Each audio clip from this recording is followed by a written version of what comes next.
Let's talk about clothing. Something as simple as your t-shirt is not so simple after all.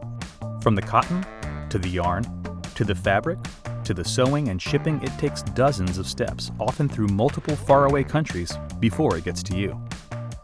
And even though the global apparel market tops $1.7 trillion, the human and environmental costs are much higher.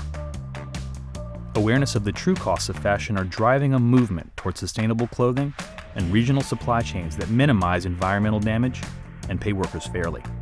Hemp, used for thousands of years to make clothing, is back and has an important role to play in this new vision for the way our clothes are made. Pennsylvania entrepreneurs are taking note.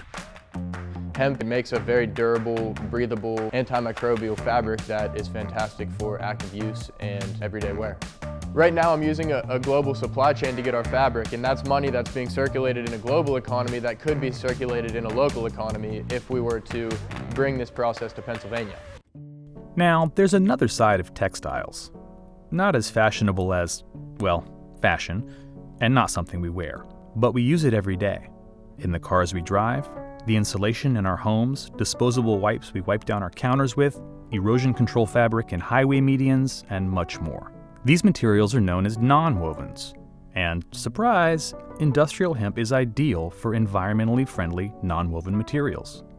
Nonwovens are a $75 billion global industry, and just as with apparel, the world is clamoring for sustainable options.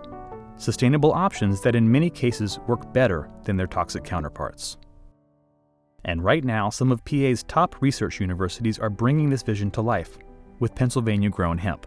In this day and age, there are pretty much two ways we can get fibers. One is we can produce them synthetically from oil and gas.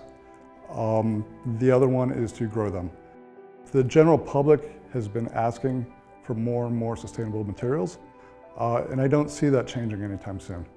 So this suggests that there's a great opportunity for people in Pennsylvania to grow the hemp, process the hemp, convert it into different materials, whether it's for weaving or knitting or nonwovens. So how do we create a hemp-based regional textile economy here in Pennsylvania?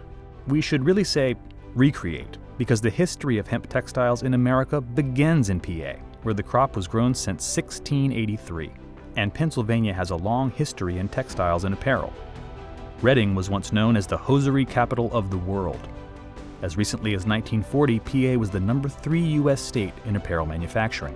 And within Pennsylvania's research universities, there's an even more advanced technology being developed, a biorefinery that transforms this versatile crop into an input useful to all industry. We focus on how do you transform parts of the hemp plant into forms that are ubiquitously usable by industry to make a range of products and services. And we often relate this to the analogy to a refinery for oil. So we are trying to come up with the biological equivalent of that, or a biorefinery that would take all the pieces of the plant and turn them into forms that are usable by industry. Investing in the industrial hemp supply chain now puts PA in the position to prosper from circular regional economies and emerge as a leader in sustainable materials development and manufacturing. Let's make our state a hub for hemp textile technology, environmentally friendly auto parts, biodegradable household goods, and much more. Support Pennsylvania hemp today.